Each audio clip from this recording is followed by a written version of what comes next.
People won't hear half of this. No. My ramblings will just go. There'll be no ramblings or sputters or anything. No, we like the ramblings. I'm glad somebody does. I listen to it and it's like cringeworthy when I hear myself rambling on. It's just like. Opener for next week. I mean, next episode.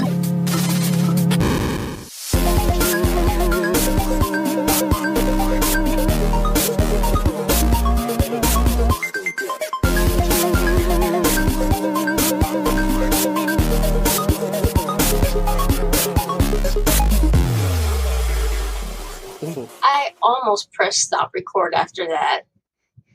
I believe you. That would. I would have too. Thank you for joining us for Pixels After Dark, episode 7. Tonight we are doing a little bit different podcast or a different episode. We have no guests tonight, but we have some really great topics and this and that we wanted to touch on, and hopefully you'll have something to take away from this episode. There's some really good points, so I really hope that you enjoy them.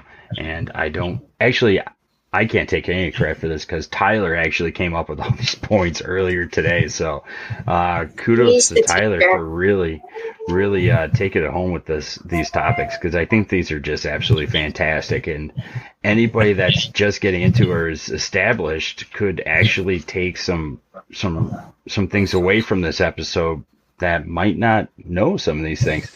So Tyler, why don't you bring us into it? Well, it's a lot to talk about, so I don't even know if one episode is going to cover all of it. We may just hit social media and then have to do another episode for the other two. When we were thinking about this episode, we were kind of trying to brainstorm what could benefit new artists as well as current artists. Mm-hmm. And I think one of the huge things that gets overlooked at, especially nowadays, is the use of social media. It's such a predominant platform now that gives people so much exposure, more than they've ever had access to in the past. And I think it's important for new artists to realize how big of a tool it really is to get them started as far as a career, maybe in art or things like that. So, to touch on number one, why use social media? I mean, that's just it. It's getting you free exposure. You're not having to pay for newspaper ads. You're not having to pay for websites like you used to, because all social media platforms have some way of hosting your work at this point, whether it be YouTube, Instagram, Twitter, Facebook. I've even seen Snapchat. Artists use Snapchat where they're constantly posting new work in their the feed. So there's tons of platforms out there. I know, Ruby, you're predominantly Twitter right now. Currently, yes. Yeah. Before that, though, I used to be Tumblr. But, yeah. Yeah. Even now on my website, on my personal website, instead of an actual blog done through my website, I just use Tumblr. It's just easier. These free sites they're worth it. Yeah. No. And that's such a huge thing with social media, is the fact that it's free. It's free exposure. So when people say, do this and I'll give you exposure, do that or I'll give you exposure, you can bypass them simply by using social media and benefiting with like hashtags and other ways that you can show off your work to a broader audience without having to get a third party involved, basically. Yep. So I think, me personally, I found Twitter and Instagram to be the best for me as an artist, especially now with me not being able to crank out content as much. I think YouTube and Facebook and some of those other sites, because they are so huge and have been around for so long, I feel like the crowd is a little more demanding. Like, they're like, feed me now with new content all the time. And if you don't, they start, tossing you to the wayside kind of thing. Versus Twitter and Instagram, I've noticed people kind of stick around when I finally do get to share something.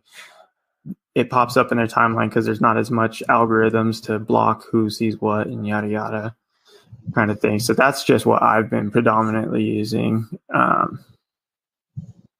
just personally. And I feel like those benefits of the algorithms not taking away from who is viewing your stuff is a huge thing.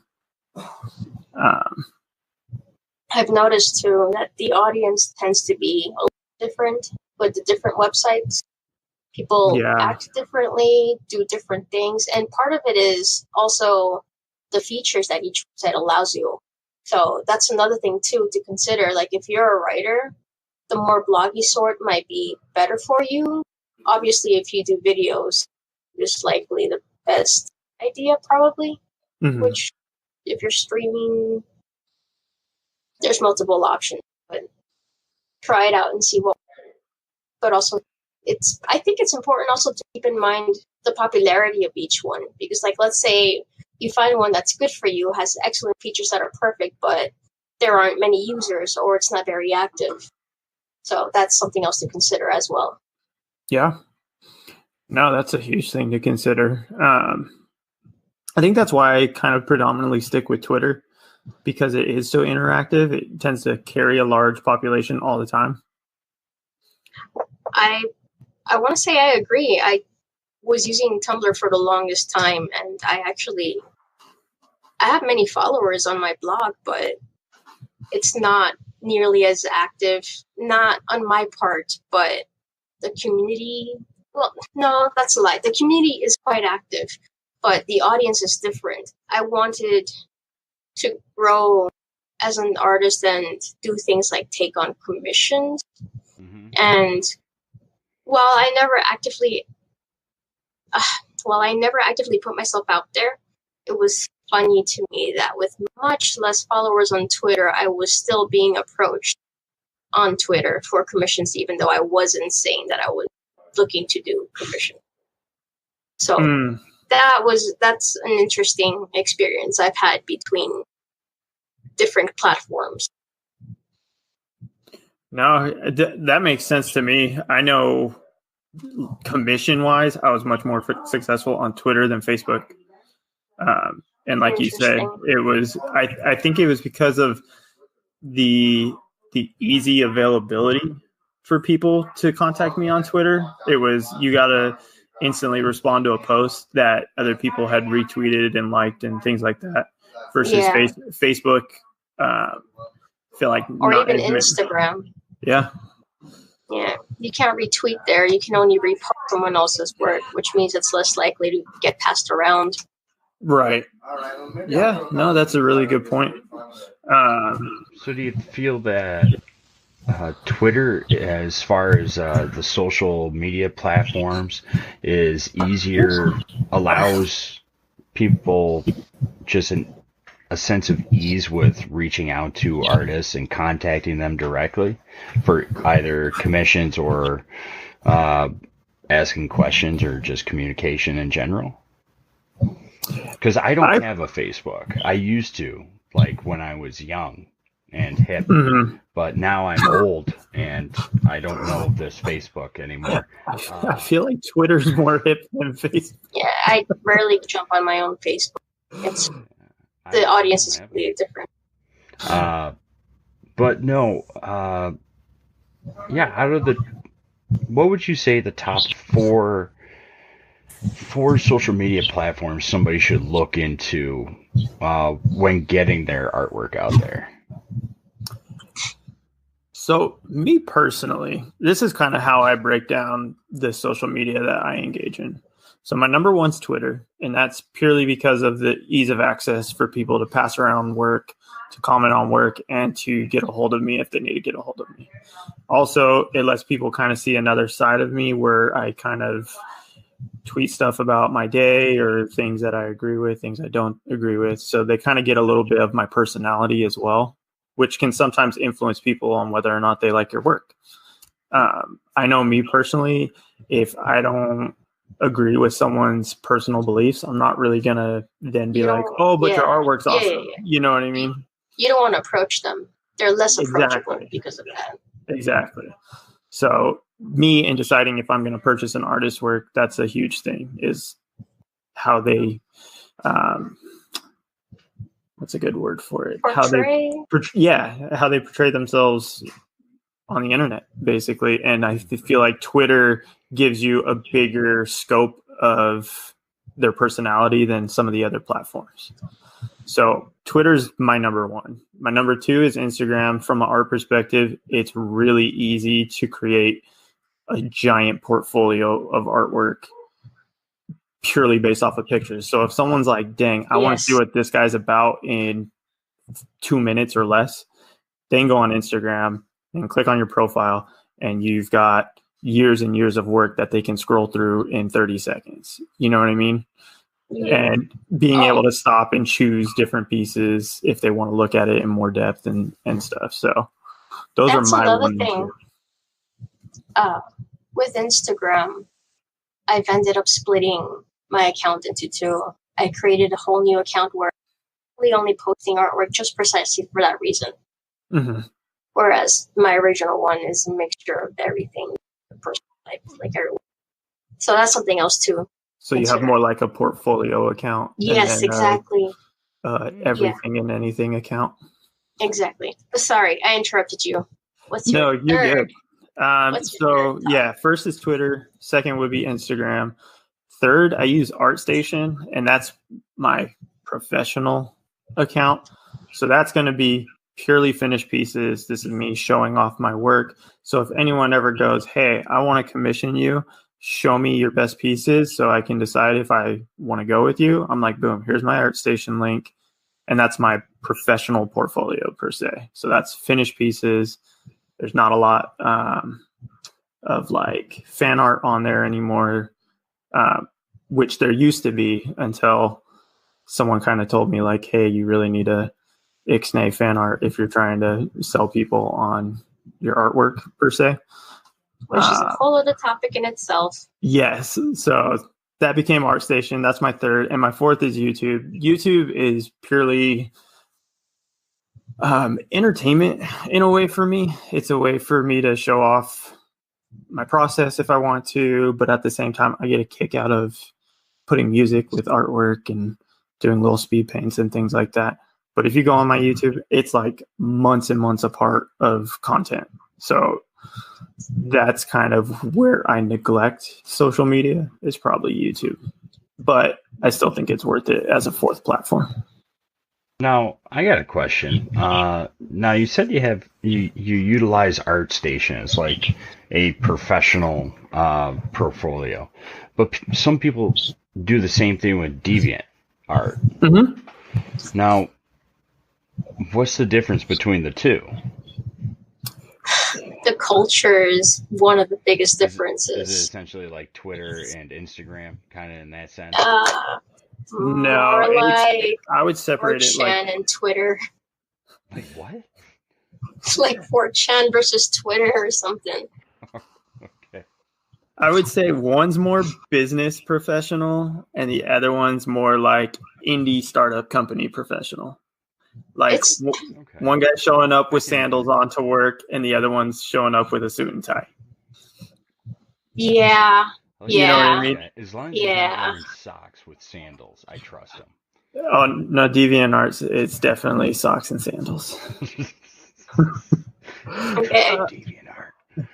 I don't know. Not for professional. I have to ask that question because I'm sure I'm not alone where some people might actually be trying to get their artwork out there and want to utilize one of those two platforms and go, you know what?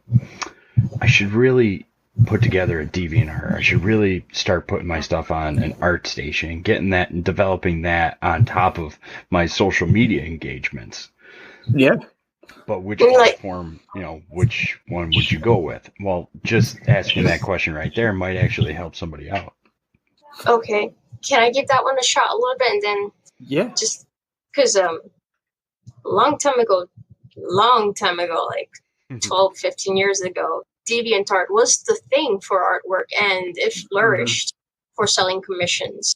But over the years, the community for that aspect for growing professionally has fallen. And now people tend to have DeviantArt more like an old keepsake, if anything, I've noticed.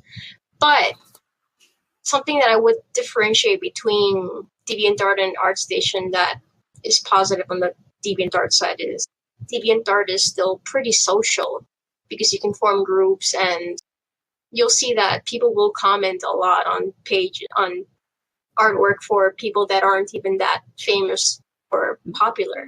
Whereas on ArtStation, I rarely see people liking things that look amazing or engaging the artist.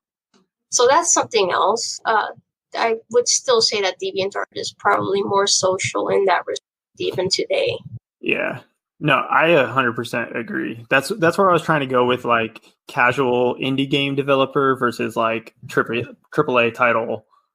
Yeah. Developer. You know what I mean? So like DeviantArt, like you said, it's way more social. You get a way broader age group, I feel like, as well. Yes. From Yeah. New beginners to seasoned artists. Like there's tons of like Magic the Gathering artists on there that are phenomenal artists. But it's that social thing. It's people just kind of having fun with art more than the professional setting of art. Versus, I could agree with that statement.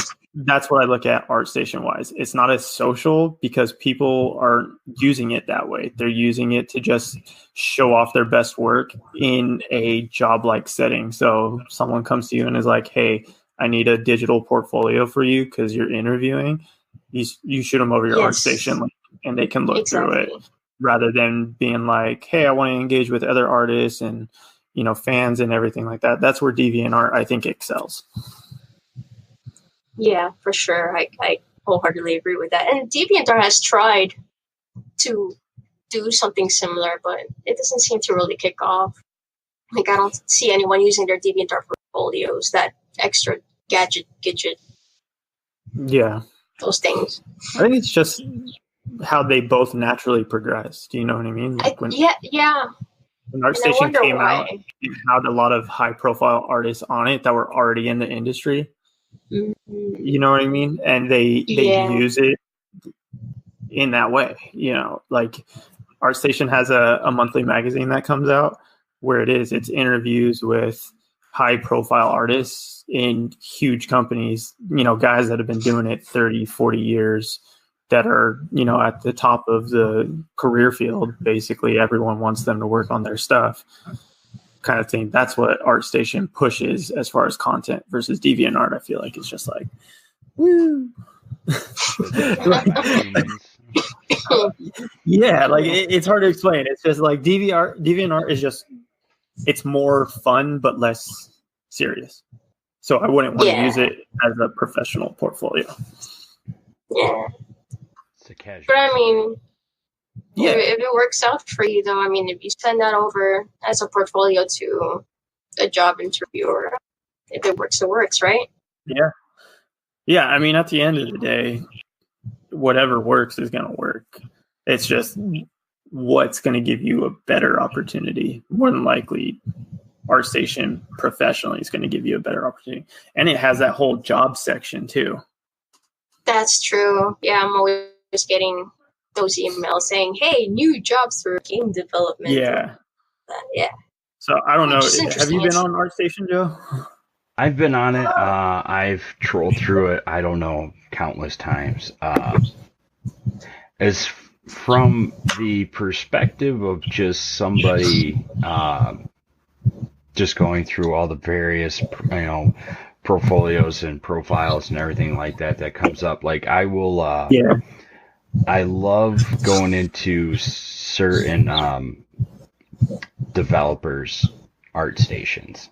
And whenever I see an ArtStation pinned to somebody's Twitter profile, I will click on it almost immediately and go through their profile just to see some of the stuff.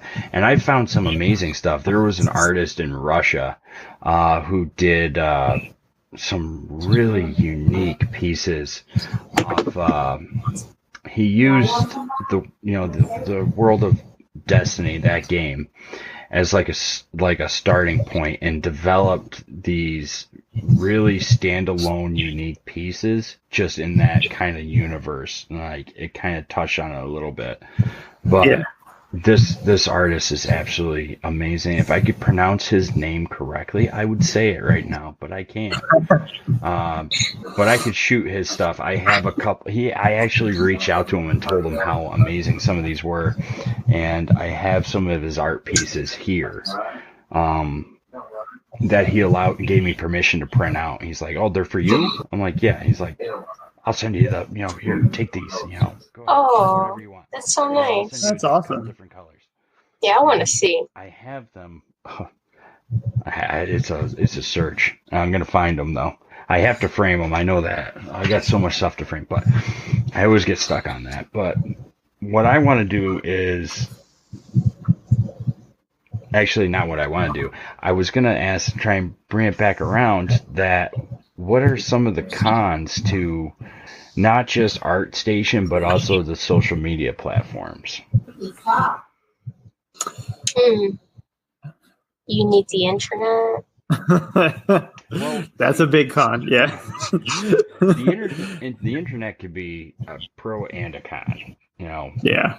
The internet comes with its own little bag of fun, but as far as being an artist and getting your work out there, we talked about the engagement and ease of access to you and your pieces and your portfolios on the casual side, the professional side, but the social media side, it is a marketing standpoint. If you're trying to get your work out there, you can read countless articles these days highlighting how people were found on social media, have 17,000 followers, they got a check mark next to your name, this is where they started, they got their stuff out there and they pushed it.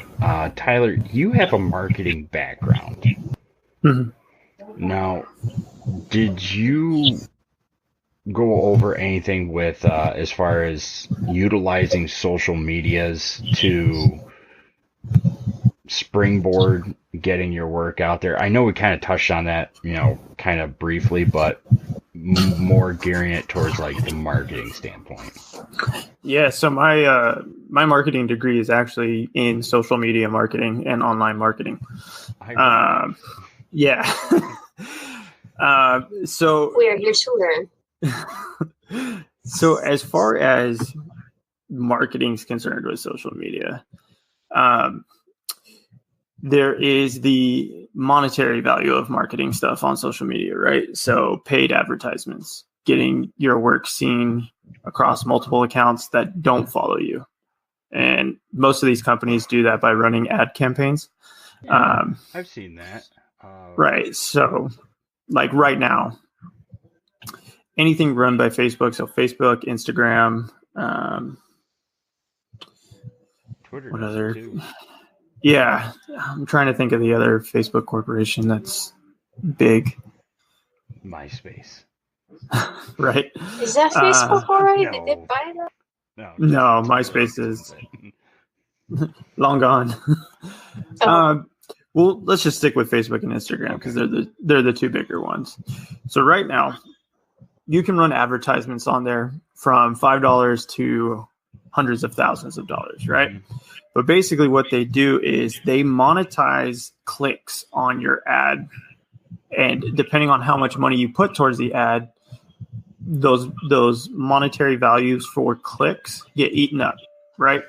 So let's say you put $5 down. Well, that might only get you 10 click engagements before the ad ends, right? Or let's say you put $100 down. Well, now you got 1,000 clicks before the ad ends. So that's kind of how they use their monetary values with running campaigns. And you can extend those $5 per day. You can say $5 for the whole campaign, however long that takes. There's different ways to set it up. The benefit of running those ads is that when you run an ad, it's engaging people that aren't already in your circle, right? So you actually check this little box when you run an ad that says, people outside of my social media connections, and that'll then shoot it off to anyone that you don't already have contact with, which is nice because you want to get it to people that don't already know you. You can also target certain regions. So if you do like a Western painting and you're like, man, I think this is an awesome painting, I want to advertise this. Well, you're not going to want to advertise a Western painting to, let's say, a group of individuals that are into like postmodern art or something like that. So you can target different demographics and also different regions. You know, Western paintings might do really well in New Mexico, Utah, places where the Wild West was a big deal. A lot of people like that heritage kind of thing, so they might connect with it better. So you can say, I want to run my ads only in this region. So that's another way of benefiting from using those paid advertisements. And Twitter does the same thing. I believe they run their campaigns really similarly. The only difference I know with Twitter is it's not per click, it's per view. So unlike Facebook and Instagram, where someone actually has to click on the thing in order to eat up the money, Twitter's like if someone sees it and they could see it just scrolling through their feed, it's going to eat up that money. So it kind of goes a little bit quicker, but it's also cheaper per view. So there's a bonus there. But as far as non-paid marketing, biggest one is hashtags. Starting your own hashtag or utilizing hashtags that are already big in whatever community you're trying to get to. That is like the number one thing that we learned is creating links to groups through hashtags is the easiest way to spread your work across multiple platforms of people who aren't already engaging with you. Yeah, I can vouch for that. We do the same thing at the project with spreading mental health awareness and whatnot. And there are certain hashtags. There's 4 top ones that we actually utilize to try and get the word out for events and such things into those communities. So that's a really good one right there.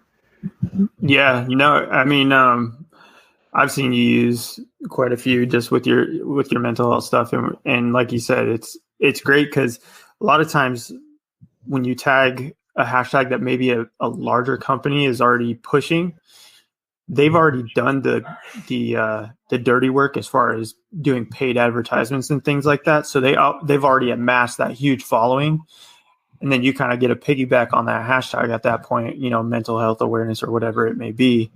And now people that may have been following that company because they did see a paid ad or something like that, now they're seeing your smaller company, you didn't pay a dime, and maybe they like you being smaller because you're more approachable or engageable, however it may be. So the hashtags are a huge thing. Twitter will actually tell you how often that hashtag is used too. Mm-hmm. So that's right. It keeps track. It'll tell you 470, views in the last hour. Yeah. Ooh. So that's also a part of the legwork right there. You can see which you can start by almost by putting in, like, say, example, Western art. You could put in Western and see how in the multiple categories that brings up, and kind of like the autofill hashtag section, see which ones are being utilized the most and most relatable too, and then pick the right hashtag that's going to be pulling the most views. Yeah, absolutely. Absolutely. There's one thing with hashtags though that you have to keep in mind. With Twitter, you can use as many as possible. It doesn't deter people from looking at your post. They've actually done studies on Instagram. If you use over 8, it actually turns people off from clicking on your content. Interesting. Because they think you're spamming. Oh. So subconsciously, it's not even that they look at it and they're like, oh, I automatically hate this because there's 8. Just subconsciously, they look at it and it looks like spam, so they scroll past it. Interesting. So that's something to keep in mind when you at least use Instagram and you're doing hashtags. Try try and use the best ones, but no more than 8. Focus it down. Yeah, exactly. Really get your bang for your buck with each one. Now, we talked about, since we're in the social media, we talked about, the use of hashtags, how to get out there. Now, what about consistency? Because I can say with my own experiences, if you have that consistent daily interaction on your social media or your artwork, you can almost see over time that your engagements with fans or people that are interested will go up. But if you take a week off, you could see those numbers start dropping really, really quick. Oh yeah. What would I can vouch there. Considered a good consistency to encourage engagements? That's a hard question. I mean, it's kind of almost like a trick question. Hi. My wife, everyone. I love her hair.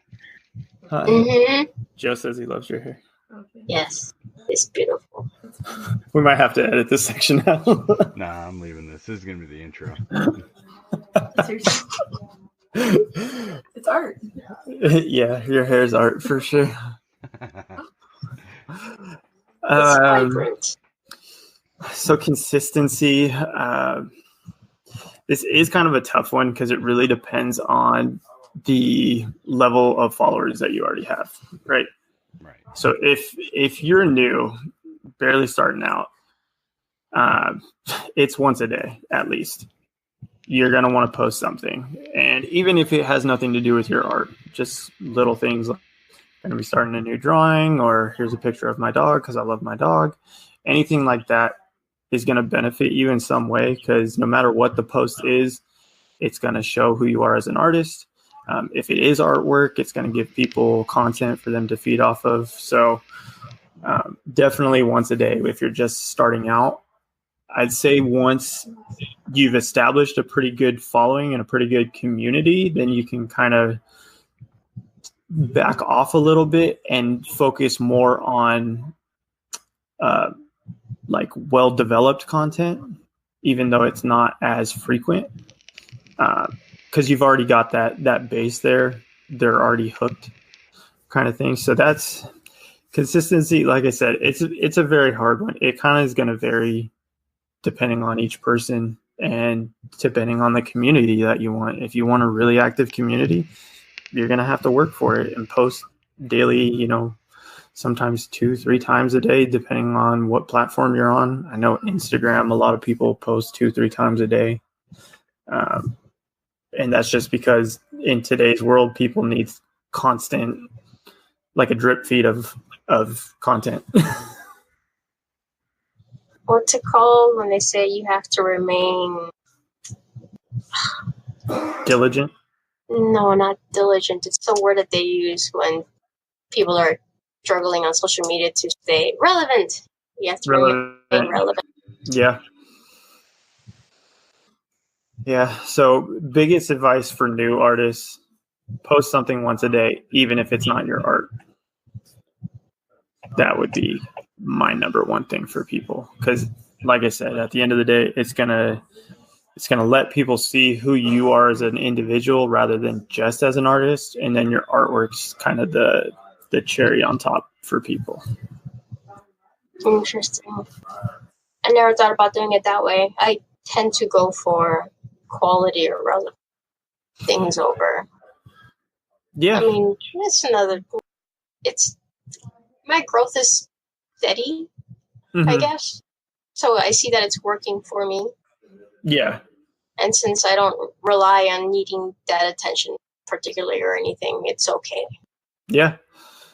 No, like I said, once I feel like you've already established your community anyways. So at this point, you're gaining a steady, group of followers as you post relevant content each time. versus someone that is just starting out, never shared a piece of art or anything like that before, or even maybe, I don't want to say your artwork's not as good, but maybe not as polished and refined as someone that's been doing it a long time. Because for example, let's take a kid in high school, maybe just started drawing, and he wants to start working on his skills and developing. Well, he's not going to gain as many followers as, let's say, someone like Clinton, who is already like a master artist. He can share one piece of work and get 20, 30 new followers simply because of the quality of his work versus that kid in high school. That's fair, yeah, of course. And then, of course, there's some people who just kick it off really fast. There's also the factor of getting that lucky retweet, from that one person. Timing as well. Mm-hmm, timing. Making sure you post relevant content during yeah.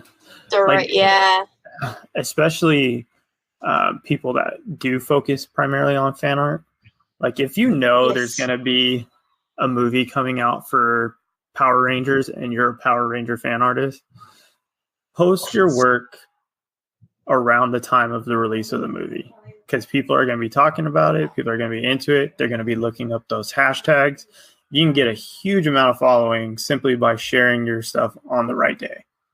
Yeah. I've seen that happen several times. It's fun to see. It's fun. Yeah. Who was that? Oh my gosh, I'll find her real quick. You go ahead and do that. I get this visual. The Game of Thrones finale was last night. And today I looked up on social media and the news and everything. I put in, Game of Thrones. And my favorite one, it was kind of a bash, but it had like 25,000 likes on it, or thumbs up or whatnot on Twitter. Is this going to be a spoiler? Should we say spoiler alert? No, it's not a spoiler. It's just the person's opinion. But what it was essentially was a drawing, and it was of a horse. And the back half of the horse was titled Seasons 1 through 4, and it was like Clinton Felker, or just a really amazing sketch of a horse. Very detailed, great shade, like just perfect. And then when you got from the middle to the front, it was labeled Seasons 5 through 8.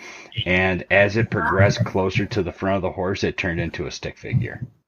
And it had 25,000 likes. But that goes into the category of timing.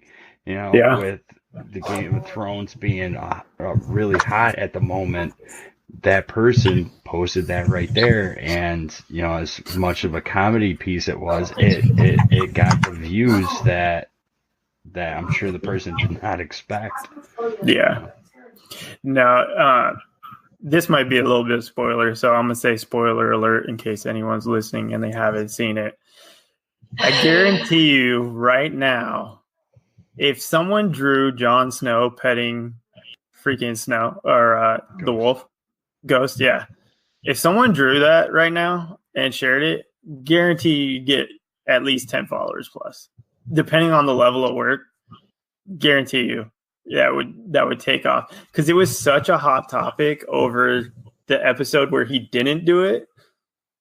You know what I mean? Like everyone was so mad about it. He didn't pet the dog. He didn't pet him. Exactly. Everyone was so mad about it. So if you suddenly drew that now and shared it, especially after the most recent episode, guarantee you people would lose their mind over it.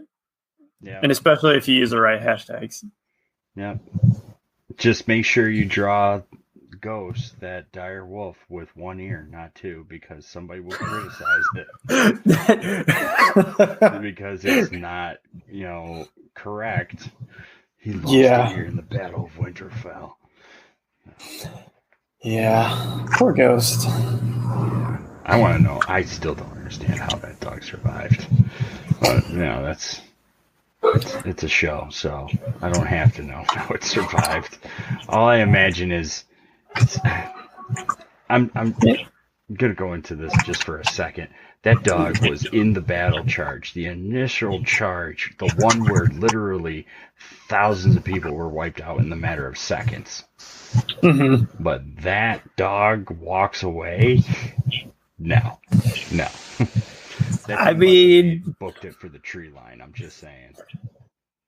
I mean, it's Ghost, man. Exactly. He's like a little ninja. He just, his agility stats 120 plus. And agility, and he's a symbolic figure if you look at it that way. You know what I mean? Daenerys has her dragon. Jon has his dire wolf. Yep. Symbol of both their houses. Like you can't kill all of them off. It'd be like them getting rid of all the dragons. Well, people would have lost their mind. I would have. No. Yeah. I got very vested into that show. Just FYI. Yeah, we'll start a new podcast and just talk about that episode. Oh no! New follows instantly. Boom. No. We'll have a Wednesday viewing party for seasons 1 through 8. We actually are waiting for the pool to come in because my wife and I did a Deadpool for all the main characters, and you had to pick if they lived or died, what episode, and if they turned into a white or not for every single person. And oh wow! Surprisingly, and I know people are going to think it's rigged, but my wife and I have the same score. But opposite characters? Oh, yeah. She dominated me on all the characters, but I got the bonus ones right. I picked who's going to be, sit on the Iron Throne. I picked this. I picked that. I got all the bonus ones, and those were worth, like, buku points. So now we're waiting on 2 people to get their cards in, and 4 other people already said, it's rigged. It's rigged. It's $5 each. Come on, settle down. We'll do it again in 2 years when they come out with the prequel. Right. But no. Sorry, I didn't mean to derail us right there. I might delete that. I'll probably not, just to leave it in. Yeah, no, leave it in. And then I'll leave this in too. No. It's relevant.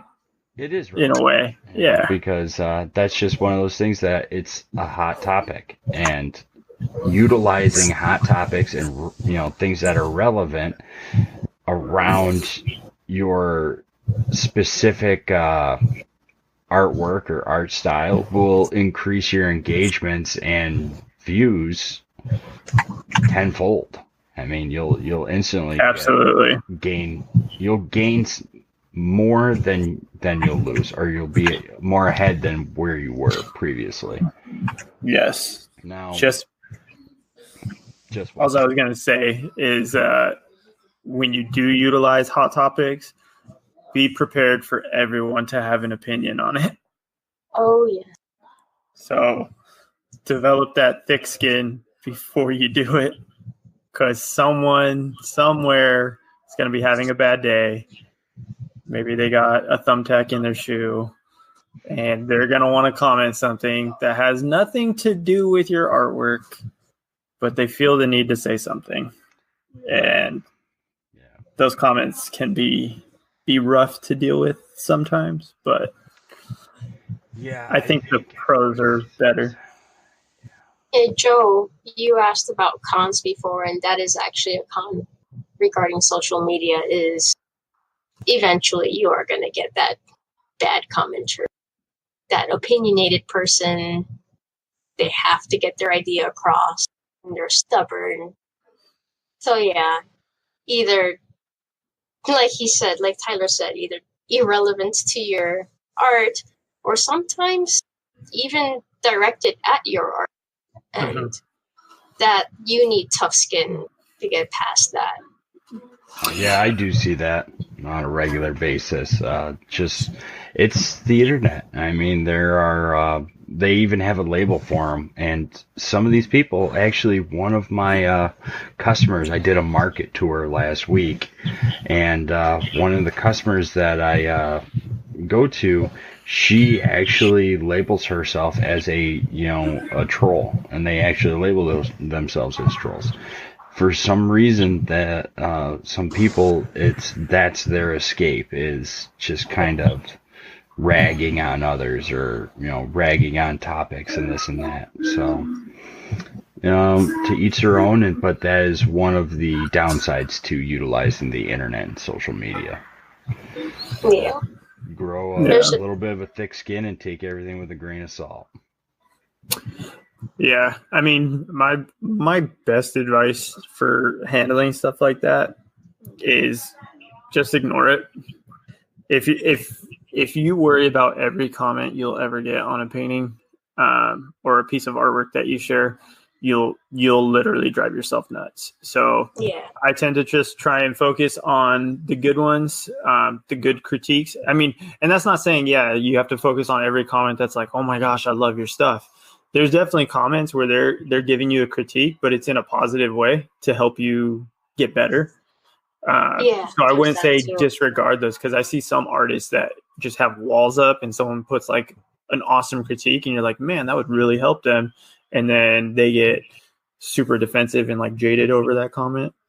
So it's like, I wouldn't go that extreme, but definitely the ones where people are using like malicious verbiage or trying to purposely bring you down, just skip over them, block them if you need to, do what you got to do. Because that's what's awesome with social media. If someone's being an out and out asshole, you can just be like, okay, bye. And block them, and you never have to deal with them again. But that's definitely, like you guys said, that's a huge con of using any social platform. And even on ArtStation, you get comments like that. So it happens in the very business professional setting as well. Can't escape it forever if it's public. Yeah. Which this kind of brings up a second con that I was thinking of. If you don't want people to really dig in and find out who you are, don't use social media. Because there will be people that will dig into it and find out. So if that bothers you, don't use it. That's one of the reasons why I don't have Facebook. There's a term called Facebook stalking, but interesting. It happened today. One person was talking about just some random. Oh yeah, I found the person. They're on the internet. It's like, well, okay, everybody's on the internet to some extent, but people utilize Facebook to get in and see who people are, and get into all their pictures and see who they are, where they've been, and this and that. I really do enjoy my privacy. That's not surprising. Yeah. And I whenever I have a social media now, I do not use my full name. I use I'm an average Joe. There is nothing special about me. You don't need to go finding my full name and seeing my two little girls or what I'm doing over here. Absolutely. Just to touch on it, I remember a while ago, it wasn't Professor Broman, but I'm just going to use him as an example of someone in that level of social status, with a huge following like that. But basically, when you get up to that level and you engage with people on such a regular basis, sometimes people believe that they know you more than they actually do. And that, I think, is one thing that can be a little bit scary about social media, is when people feel like they can turn to you or know you on that level. Sometimes that can be a breach of your privacy later on. This particular individual ended up going to the person's house simply because throughout their interactions they had learned that, they lived in blank city, and then they narrowed it down to here and here. Then they happened to post a picture of them like outside in front of their house or something like that. It didn't have a street address, but it was enough for them to be able to narrow down the neighborhood and then find them. So that was happened to Dr. Disrespect, the streamer. Yeah, no, it's happened to a few people. Yeah. So that's just one thing I would say is a con. You be very careful with how much you do share, and you need to make sure that you are watching out for signs of people that may be connecting too much. That's just something that I've seen with, like you said, multiple big streamers, multiple big artists. I've had stories of artists going to certain conventions and people being a little too friendly, that they've never met kind of thing. And then when someone's reserved to that, like someone's coming up to give you a hug, you never met them before. Some people might be guarded from that. And then it kind of gives that person a negative vibe and it starts a whole issue. But it's just, you just need to look out for signs of stuff like that happening and make sure you're protecting yourself as well. It's worth making the profile friends only or friend of friends at most. I think it's worth it. Now, that's a lot of good points right there. But there was one point in the midst of all that, with talking about utilizing hashtags and timing and stuff like that.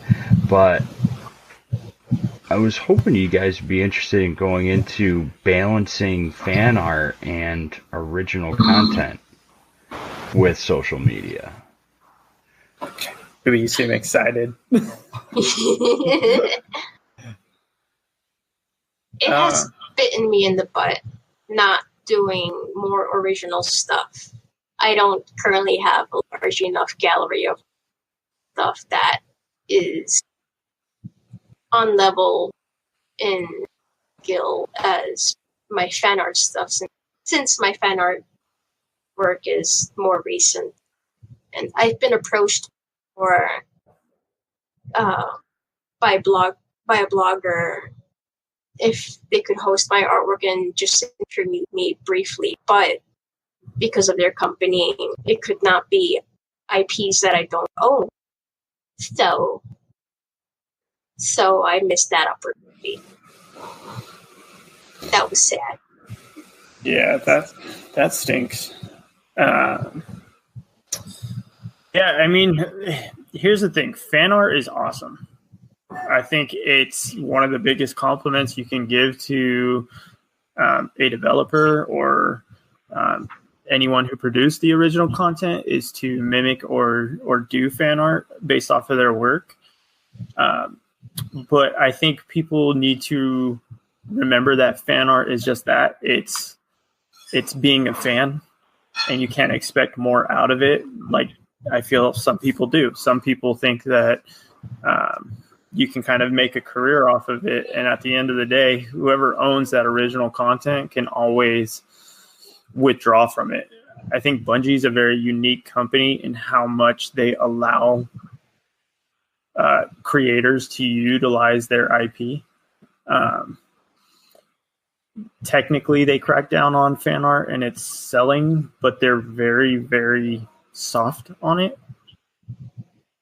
So I think, there's a spectrum there. And yeah. If they see that you're making a lot of money out of it, I think that's when you're more likely to be a target. Right. So my biggest thing is when you do fan art, if you're looking to do it professionally, then I think doing one piece of fan art and then maybe taking what you learned from doing that piece of fan art and making some original content that might be similar in design, like Destiny, for example, right? It's a sci-fi fantasy game. You can do sci-fi fantasy characters that have nothing to do with Destiny and still get across that theme and still draw on Destiny's fan base as far as liking your content. So I think it's important to kind of just mix it up. You know, every piece of fan art you do, maybe do an original piece as well, and just keep that balance going rather than strictly diving into only doing original content or only doing fan art, because fan art can also get you a lot of fans. Mm-hmm. It's a good way to build a base. Yeah. You're engaging with a existing community that could like your work, and then if you do original content that's similar to the fan art work that you were doing, then you know it'll be a natural progression to carry over that fan base.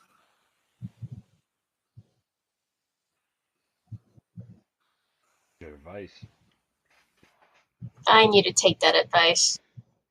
Right now, I think. Go ahead. No, it's fine. I was just gonna say, I think a lot of artists need to do that, because I think a lot of artists do get hyped up in the ease of creating fan art and gaining that following because of your fan art, that you get wrapped up into that, so to speak. That sometimes you can trap yourself into, that's all your fan base knows you for. Then when you finally do original content, it might not be as well received. Yeah, that's a good point. Well, I know the pieces that you've done, Tyler. You've done some amazing fan art around the Destiny universe, that sci-fi. But if you really look, dude, I've watched so many, of you streaming back in the past and just looking through pieces and stuff. And you would take the fan art and you could see the transition, like how it developed, because it would be front and center of a character that you kind of you created, but it was in that universe. And then you started to get more distant from that character. You started building environments. There was one where it was kind of like a I don't know if it was a fire, but it was like a sunset scene where it was a guardian from the Destiny universe on like a cliff line. I think it was with a sniper rifle or something like that, or a weapon of some sort, standing on the cliff line with like a bird right there. And then it was a landscape piece. It was just incorporating that. And then it started getting more and more distant. And then at one point in time, I found your Etsy, and there were these amazing underwater pieces that literally looked like a goddamn picture. Like you took it. Like the detail in these were absolutely amazing. But you could see that your pieces transitioned, getting farther away from that fan art and getting into more the landscapes and your own creations, and then boom, there you are at the end result of these amazing pieces that you did. And I'm telling you right now, I still regret not finding that sooner so I could buy those while that sale was going on. I still regret that, and that was almost 2 years ago. Are you going to Guardian Con? No. Oh, I was gonna say I'll hook you up. No. Yeah. It's my art journey has been a weird one. I went from doing the complete wrong thing in the beginning of I was trying to do the photo bashing thing, but I was doing it in the utterly wrong way, right? I was photo bashing and not crediting when credit needed to be due, right? And luckily, I had some awesome friends in the art community that were like, dude, you're totally messing this up and doing it wrong. And they called me out on it, which was awesome because it was a great learning experience. So I was able to stop doing that, which was great. And then I moved into just doing Destiny fan art kind of thing. But yeah, now it's at a point where I've learned that I like drawing animals. I like drawing pieces that have to do with nature in a way, so landscapes and things like that. So that's just what I draw now, and there are pieces that definitely have a Destiny theme, but they're not Destiny. And even if I do characters that might be based off of Destiny, I don't use any of the armor sets or any in-game references or things like that anymore, solely because I feel like I can get away with creating Destiny pieces without it being Destiny. And I think that's what a lot of people, as far as moving away from fan art, can benefit from, is you can still do stuff that is very similar, and I'm talking very similar, but take what you've learned from the game or from whatever you're creating fan art of and incorporate it in your own way. So if you like sci-fi fantasy stuff, like I'm obsessed with the whole Dredgen Yor, Shimmelfer, space western.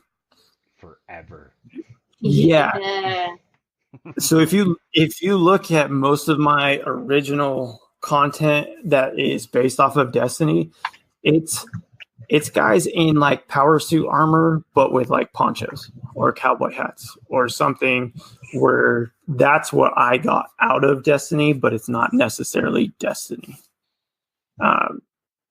And like I said, it's a great way for you to transition. Now, like I said, doesn't mean you can't do fan art.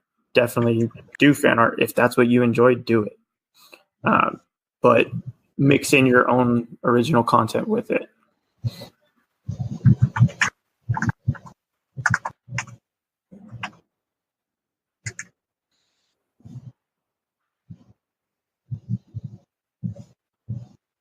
I think that's absolutely fantastic advice right there. I didn't know what to say. I was trying to put it together in my mind at the same second. Yeah, I feel like that one would be awesome if I could somehow show you guys what I was kind of talking about, but at the same time, kind of hard for listeners to see video. Well, if you have, feel free to throw your YouTube out there if you have a specific video that you think could help sell that point. And people listening, no doubt, will go and check it out. I mean, maybe I can share it on our Twitter later. Just mainly what I was talking about with like doing fan art without doing fan art. If that makes sense, like doing stuff similar but different. Right. No, I think that saying it like that is easy enough to digest. If you're a fan of a specific genre or game or book or whatever you might be interested in, and you like drawing those pieces, you don't have to follow everything to it. You don't have to throw it into example, Spider-Man. Spider-Man, he's got the red and blue suit and this and that and the characteristics that you would recognize Spider-Man with. But you can alter him and make him, you can change it to make it your own piece, but not keeping to that, words not coming to me. I want to say like a direct copy. Direct copy or characteristics of that would make Spider-Man Spider-Man. I'm using him as a reference because I have a print on my wall from an artist who does stuff, and he built his own. He created his own like subgenre of famous characters and stuff like that. And this one sits right here. And what he does is he loves comics. He loves comic characters and this and that. And I've met this artist before, and he's absolutely fantastic. And he's so nice. He altered them to utilize some of the most recognizable characteristics of a character. So say Penguin from Batman. Penguin from Batman has a monocle, the long cigarette thing coming out of his mouth, and a top hat. Usually the color scheme is very similar, but he switches it up with like robots. Like he creates robots out of them. So this is what he did for Spider-Man, which is I'm gonna get a glare. Ooh. But he essentially made him. No, that's really cool. So he took the basic like characteristics of Spider-Man, but he made it his own kind of piece. Yes, he did. No, see that's exactly what that right there is exactly what I was trying to like say with you can do stuff that's very similar. I mean, that is extremely similar, you know what I mean? Mm-hmm. But at the same time, it's also really unique and different, and you can tell that's his original content. You know what I mean? No one from Marvel could come to him and be like, no, you can't use that because it's got Spider-Man aspects in it. You know what I mean? Yeah. So that's like maybe the eyes are similar at best, but like the eyes and the coloring, you know. I don't know. That's quite dark. It looks so dark that even the color palettes change. Oh, he's got like 8 eyes in it. Oh, it's because I don't have the light on in here. Oh man, I love I love that. That's inspiring. Yeah. That. Oh, it's so bright. Yeah, that's why what happened? Look at that. The web is so gruesome and beautiful. I love it. Yeah, but he's got quite a lot of. I see the palette, but it's just barely. It stands alone, though. You know. Yes. Absolutely. No, that's original content for sure. Yeah. I'm sure I could pull some more stuff off my walls, but they can't see it. No, but yeah. Well, we're into an hour and 10, hour and 7 in. I would almost like to save some of these other topics for another episode because I think there's quite a bit to digest with all the social media and balancing original art, fan art and original content, and utilizing some marketing aspects to try and get your pieces out there and seen. And there's a lot of great things that you both brought up tonight that some things that I didn't even realize, or I'm definitely going to utilize in the future. But how much of this was just learning from experience? Like as far as the social media side of it. Mine is all learning from experience, and now I'm learning from Tyler. Yeah, I mean, I'd say it's a good mix of both with me. I definitely learned business side of working with social media from school. But also there was some really good yet hard lessons learned simply by trial and error. You know what I mean? Yeah. So I think that's just something that is nice for anyone starting out, is you can kind of take our failures and our triumphs and utilize them straight away. Give yourself kind of a head start on stuff. And that's just something I feel like every art generation should try and do, is constantly learn from those who tried and failed before you, because it leads to a lot of really great breakthroughs as far as technique and creations and yada yada. So if you can take away anything from this, just take away, like I said, stuff that we've been successful at, stuff that we've failed at, and try and work it into your own style and your own personality and your own traits, and hopefully it works out for you. I don't know. Perfect. Yeah. The only thing I would end with, for me, I have 2 questions for each of you. One, what music do you listen to, Tyler, when you're working on our pieces? Oh man, so they always look at me like I'm weird whenever they ask me about musical preferences, because it's not that popular.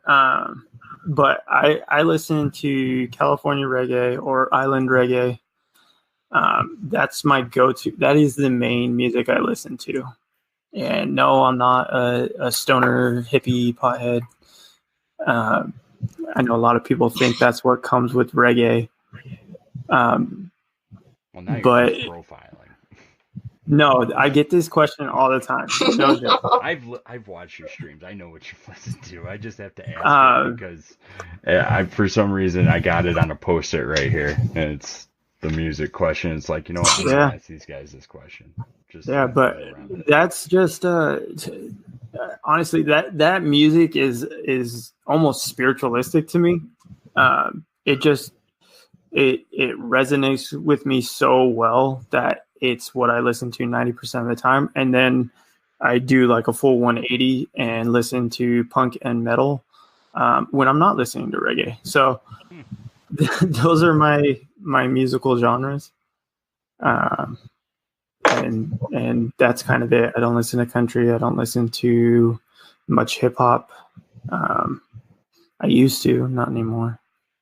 It's just as I've gotten older, my music taste went from like this to like this, and I think it's because music to me is more personal now than it ever was. So like I said, yeah, reggae, 100%, yeah. And my last question for you is, where can people find more of your artwork? Well, hold on. Now I'm curious about Ruby's freaking musical. I was going to do both the questions for each of you. Okay. You can find me on Twitter, Instagram, YouTube, ArtStation, all TC Illustrations. No, Illustrates. Sorry. TC Illustrates. Changed it, and now I never remember it.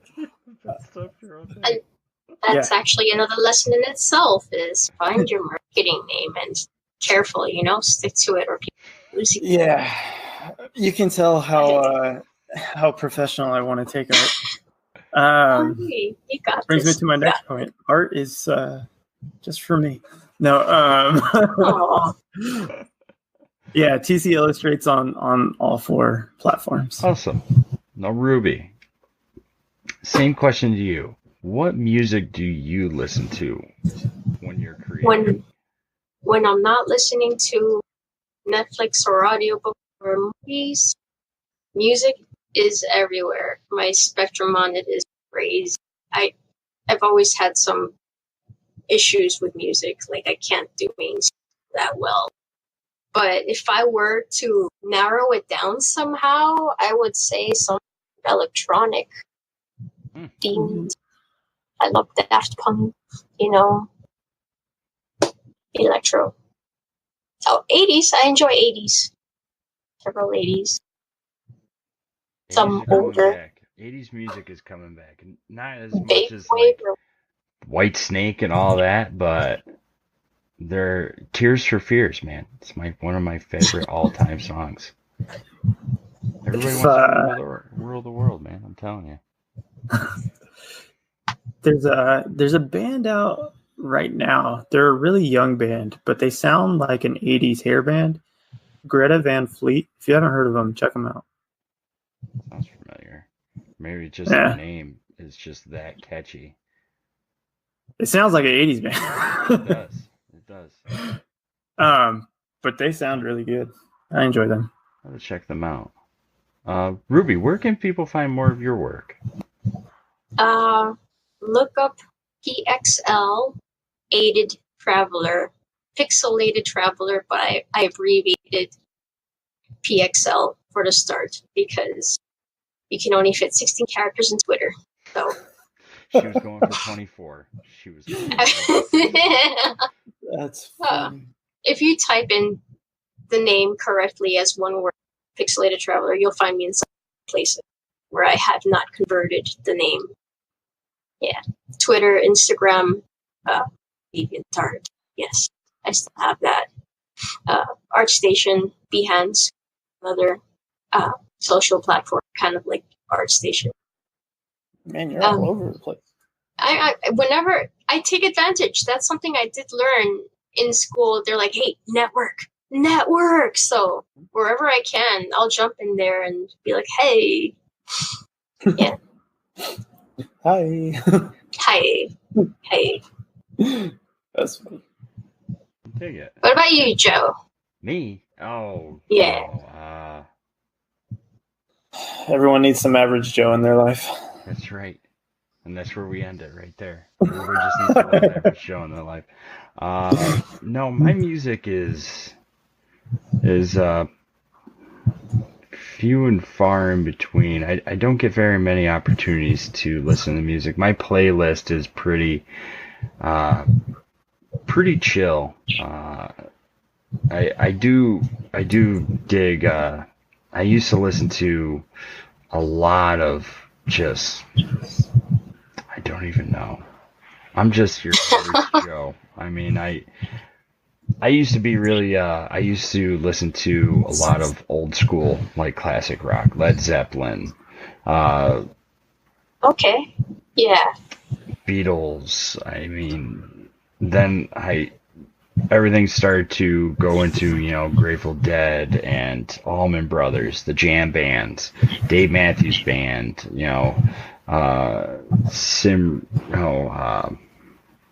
gosh, I can't even think of his name anymore. Bella Fleck and the Flecktones, stuff like that. And then now everything's just pretty just chill and progressive, just an indie rock, just kind of chill. But I listen to more audiobooks and stuff like that more than anything anymore. Yes. I don't know if it's just the gray hair in my beard coming out or what?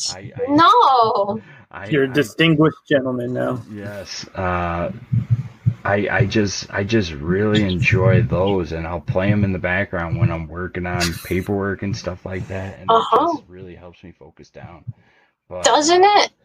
But I really, really, really love acoustic music. So if one of my major playlists is just acoustic music, like if I'm listening to something, chances are it's an acoustic guitar.